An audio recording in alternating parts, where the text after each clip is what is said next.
How to unmute all stories on Instagram. So go ahead and open up your Instagram application. Once you're in the application, go to the profile of the user that you want to unmute the story. Just tap on the following, and then this will open up another pop-up wherein you will need to tap on mute. And then in this page, just turn off the toggle next to the word stories. The next option, if you're having trouble to search up the account of the stories that you want to unmute, go to your own profile. Do that by tapping on the profile picture on the bottom right. Then tap on the three lines icon on the top right.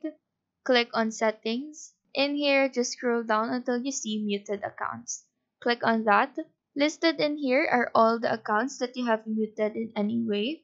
And from here, you can unmute their stories by tapping on their profile. Then again, repeat the process we did a while ago. Mute and then turn off the stories toggle. After that, it will automatically save. So that is how to unmute all stories on Instagram. Do let us know if this video helped you out, and if you have any questions, feel free to drop them down below.